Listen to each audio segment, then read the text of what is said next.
Takže čau, vítám vás u dalšího videa a dneska se podíváme, nebo já spíš budu reagovat na to, jak jsem vyhrál mistrovství republiky. Konkrétně to bylo mistrovství republiky juniorů na začátku roku v hale. A proč jsem si vybral zrovna toto? Protože hlavně mám natočený všechny skoky. To je za prvý a za druhý. Myslím si, že to bylo povedený mistrovství republiky a rád na to vzpomínám, takže naštěstí to nebylo jediný mistrovství republiky, co jsem vyhrál, ale ne, zrovna tady mám prostě všechny skoky, což je takový dobrý. Mám tady i představování, což jako jsem se tady nachystal. Tady můžete vidět, to bylo první mistrovství republiky, kde jsem byl jakoby velký favorit. Já jsem předtím, vždycky byl favorit, ale třeba o pár centimetrů, jo. Třeba o 10 centiáků, nebo o 20. A tady jsem byl fakt skoro jako o metr, jo. Byl jsem o 90 centiáků, což mi přidávalo na nervozitě. Ale jelikož jsem věděl, že kluci tady, Matouš a Béďa, že jsou hodně dobří, na těch velkých akcích jsou vždycky dobří, tak jsem jako je rozhodně nepodceňoval a jako nešel jsem do toho s tím, že jako nebo šel jsem do toho s tím, jako že musím vyhrát, ale věděl jsem, že když předvedu výkon, na který mám, takže bych měl vyhrát. A taky meeting rekord meetingu byl 15:34, což byl centimetr horší jak můj osobák, takže na tohle jsem hlavně cílil. Na nároďák to jsem jako chtěl, ale nebyl jsem na to ještě ready. Mám pak první pokus. Jelikož jsem věděl, že jako fakt, když se mi to povede, tak vyhraju. Tak jsem nechtěl, aby se mi stalo, že jako 3krát přešlápnu a nepostoupím do finále. Takže jsem si chtěl fakt zajistit, jakože v klidu, abych měl zajištěno, takže nepřešlápnout a postup do finále. Takže k tomu jsem tak přistupoval aj. Přesouváme na trávu, třetí a rozběh do rostenek na 200 metrů. Jo, takový v pohodě skok. Jak jsem říkal, tak jsem si chtěl založit. Nebyl jsem ani na prkně, takže ten skok byl nějaký 14:52. A byl jsem prostě opatrný, takže 14:07 ne. Takže jako v pohodě, v klidu, začátek. Ale pak přišel druhý pokus. A ten byl takový kostrvatý, jo. Nejdřív ho přehraju, jo. Tady jsem.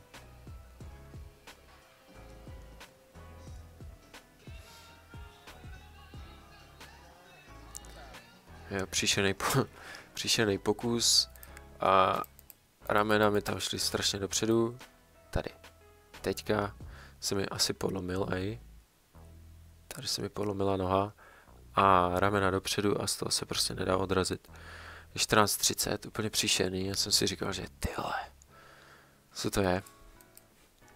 Jenomže mě jakoby do toho skoku vlezl jeden člověk. A když jsem se rozbíjel, tak já nevím, jestli vidíte moji myš, asi jde vidět moji myš, ale tady mi tam vkročil normálně do dráhy rozhodčí.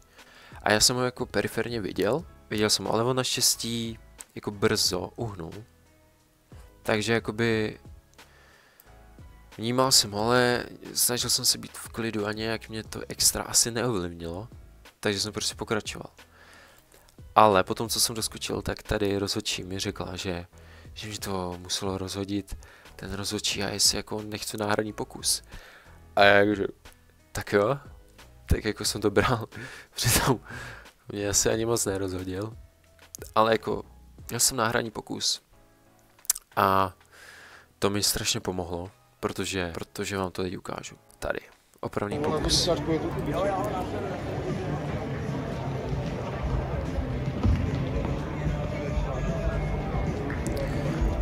Jo, sice to byl přešlap, ale ten skok byl o mnohem lepší než ten předtím.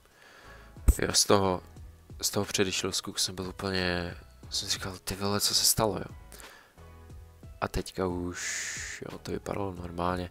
Přešlap těsnej přešlap, taky trošku ramena dopředu. Bylo to asi buď na 15, nebo těsně pod 15. Nebo za 15, nevím. Ale prostě to bylo dobrý. Teď jsem si říkal, že to je v klidu, následoval třetí pokus. A ten byl vítězný pokus. Tak se na něj pojďme podívat.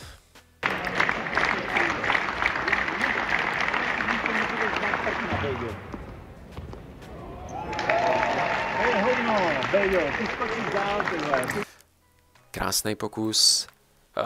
Jediný co?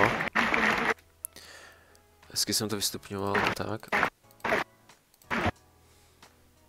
Já jsem ani nebyl na prkni moc, jo. Měl jsem tam ještě 10 centiáků. Ale první hezký, velký. Druhý taky, tak metr od písku. Tady na tom posledním odrazu jsem trošku něco...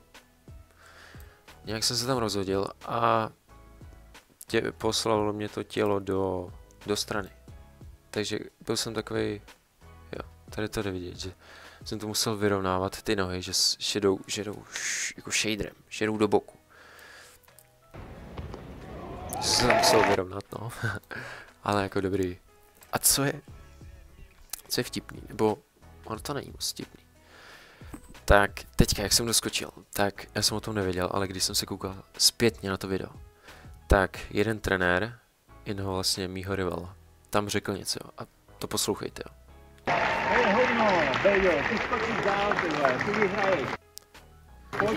To je hovno, Béďo, ty skočíš dál, ty vyhraješ.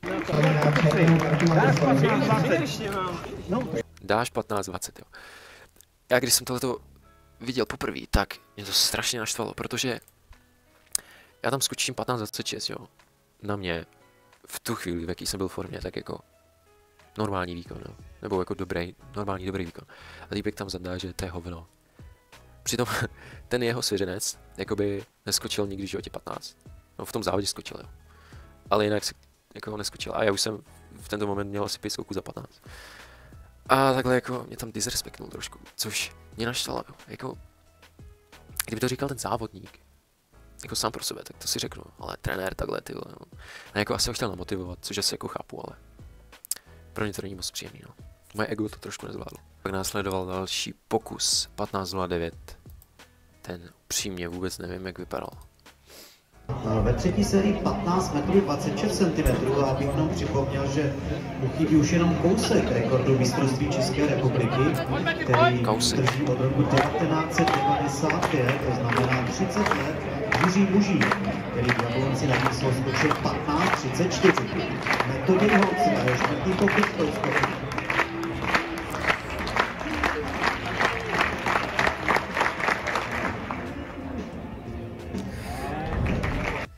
Tady, to je škoda strašně, tady jsem to měl hodně dobře rozběhlý, jo. Tady jsem byl fakt rychle, jako. Možná vypnu ten zvuk na chvíli. Tady jsem to měl fakt dobře rozběhlý, jo. Jsem byl rychle, jo, nebo v konci jsem to vystupňoval hezky. Na prkně, úplně v pohodě, ještě 5 centiáků jsem tam měl.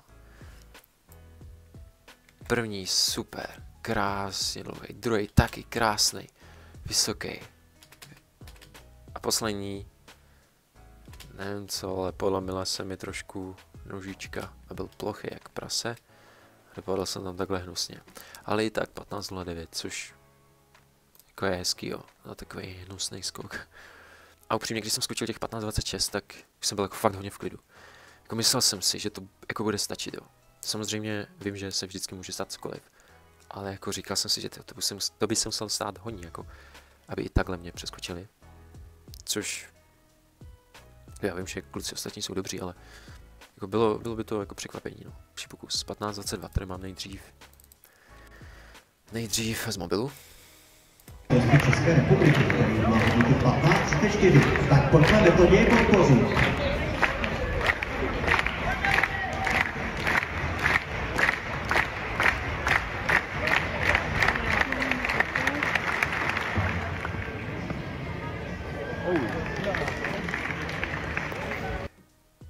Sice to nevypadalo třeba daleko, ale to, no, jako asi vypadalo, ale 15.22.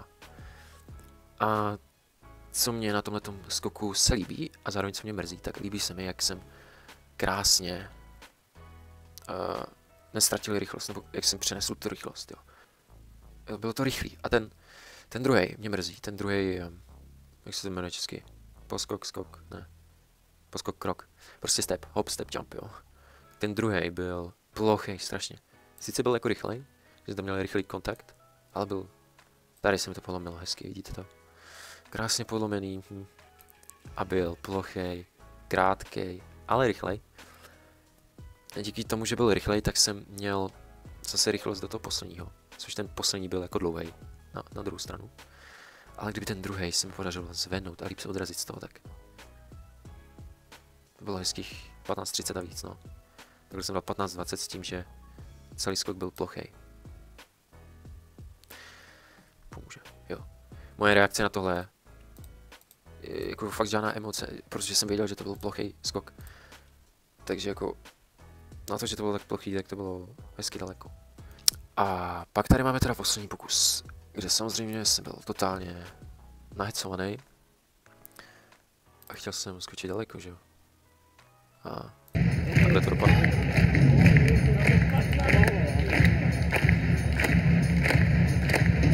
Tady už jsem naštěstí věděl, že jsem vyhrál, takže jsem mohl skákat v klidu.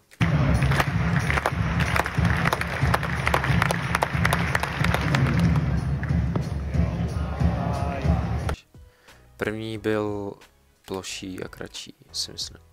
Druhý byl v pohodě, ale tady už to můžete vidět, mě to poslalo dopředu ramena.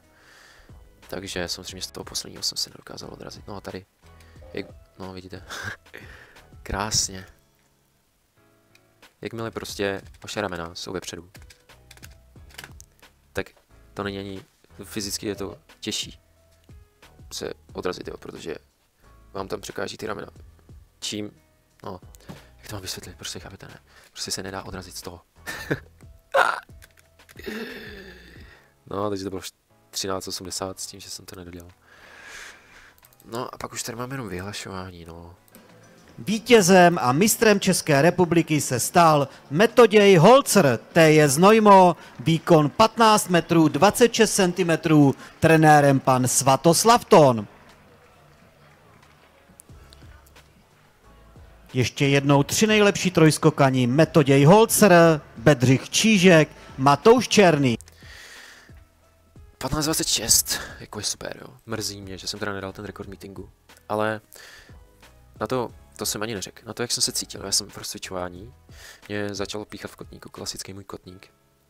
Normálně, když jsem se rozběhával rovinky, tak jsem nedodělal rovinky, protože mě v tom začalo píchat. A cítil jsem se takovej, necítil jsem se moc fresh, takže jsem jako vůbec rád, že jsem předvedl tohle. 15,26, což je super výkon, no. Potom jsem si myslel, jak prvním závodem dám limit na mistrovství Evropy venku, ale to už je další příběh, no. Takže pokud se vám video líbilo, dejte like, odběr, bla bla bla a uvidíme se příště.